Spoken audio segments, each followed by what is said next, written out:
کیا آپ نے کبھی کاف پہاڑ کے بارے میں سنا ہے؟ ایک ایسا پہاڑ جہاں ہمیشہ اندھیرا رہتا ہے، جہاں سورج اور چاند اور ستاروں کی روشنی پہنچ ہی نہیں پاتی۔ ایک ایسا پہاڑ جو تمام دنیا کے گرد موجود ہے، اور یہ دنیا اس کے اندر ایسی سمائی ہوئی ہے جیسے کہ ایک انگلی میں انگوٹھی۔ کچھ لوگوں کا خیال ہے کہ یہ پہاڑ جنات کی دنیا میں داخل ہونے کا دروازہ ہے، جبکہ کچھ لوگوں کا ماننا ہے کہ یہ پہاڑ سمندر کی گہرائیوں میں کہیں نیچے کہیں موجود ہے، اور اس پہاڑ کے بارے میں کئی عجیب کہانیاں عام ہیں۔ تو کیا ہے یہ کاف پہاڑ، اور اس کے بارے میں اتنا کچھ مشہور ہونے کے باوجود آج تک کوئی معلوم نہیں کر پایا کہ آخر کیا ہے اس میں، اور کیا واقعی وہاں کوئی مخلوق موجود ہے؟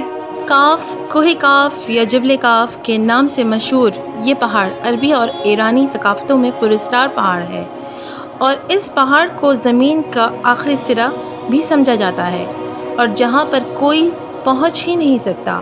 آخر اس پہاڑ کو کاف پہاڑ کیوں کہتے ہیں؟ قاف کا یہ حرف عربی میں 21 نمبر پر آتا ہے، اور یہ لفظ اتنا مقدس ہے کہ قرآن کی پوری سورت کا نام کاف ہے۔ اس سورت میں اللہ تعالیٰ کی وحدانیت اور موت اور زندگی کا نظریہ پیش کیا گیا ہے۔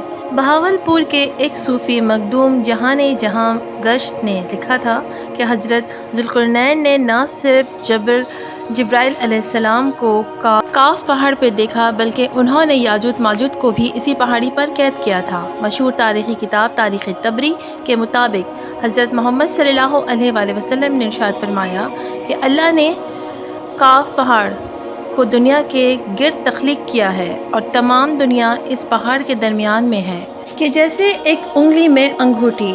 کوئی بھی یہاں پہنچ نہیں سکتا، کیونکہ وہاں پہنچنے کے لیے 4 مہینے اندھیرے میں گزرنا پڑے گا، اور یہ پہاڑ جہاں ہے وہاں نہ سورج ہے، نہ چاند ہے، نہ ستارے۔ حضور صلی اللہ علیہ وسلم نے 2 پراسرار شہروں کے بارے میں بتایا اور کاف پہاڑ کے متعلق بیان فرمایا کہ یہ شہر جاول کا ہے جو مشرق میں ہے، اور دوسرا جاویل کا ہے جو مغرب میں ہے، اور یہ دونوں شہر زمرد سے بنے ہیں۔ حضرت علی رضی اللہ تعالیٰ عنہ نے سوال کیا کہ یا رسول اللہ، یہ دونوں شہر ہماری دنیا میں موجود ہیں؟ تو آپ صلی اللہ علیہ وآلہ وسلم نے فرمایا، یہ شہر مکمل تاریخی میں ہیں اور کاف پہاڑ سے ملے ہوئے ہیں۔ آپ صلی اللہ علیہ وآلہ وسلم نے فرمایا کہ ہر شہر کی نگرانی کے لیے ایک قلعہ موجود ہے۔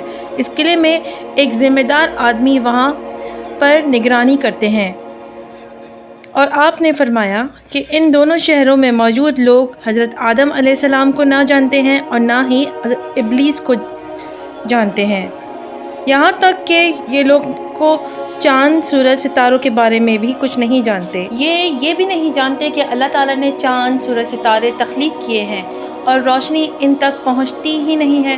وہ کہف پہاڑ کی روشنی ہے جو ان تک پہنچتی ہے۔ یہ لوگ جڑی بوٹیاں کھاتے ہیں، اور ان کے بدن پر کوئی کپڑا نہیں ہوتا۔ حضرت علی رضی اللہ تعالیٰ عنہ نے پوچھا، یا رسول اللہ، کیا یہ لوگ فرشتے ہیں؟ تو آپ صلی اللہ علیہ وسلم نے فرمایا، نہیں، وہ فرشتے نہیں ہیں، لیکن اللہ سے ان کی فرمانبرداری بالکل فرشتوں کی طرح ہے۔ جب حضرت امام مہدی آئیں گے تو وہ اکیلے نہیں ہوں گے، بلکہ اللہ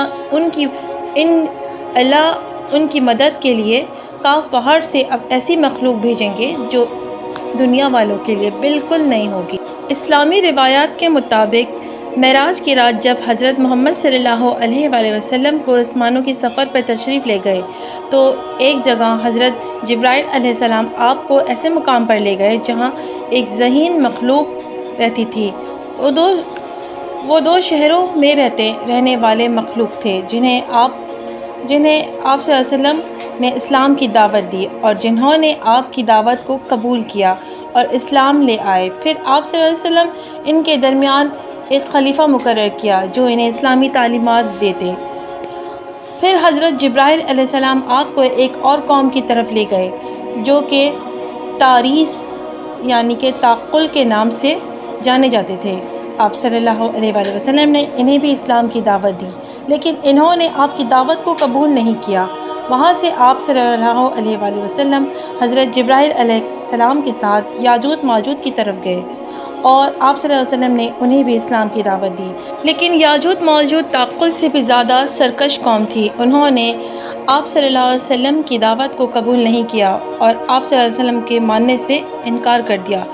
اس تمام واقعے کی تفصیل ذکر تاریخ طبری میں موجود ہے، جس میں جابل اور جلیسہ دو شہروں کے بارے میں حدیث کا ذکر کیا گیا ہے، جس میں آپ صلی اللہ علیہ وسلم نے کچھ یہودی عالموں کو بھی جواب دونوں شہروں کی مکمل تفصیل بیان کی گئی ہے۔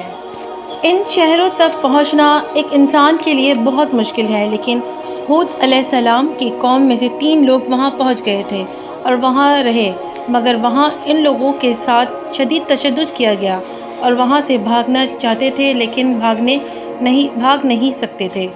کوہ کاف مشرق وسطی اور عرب کے مشہور افسانوں میں ایک ایسے افسانوں کے سلسلے کا نام ہے۔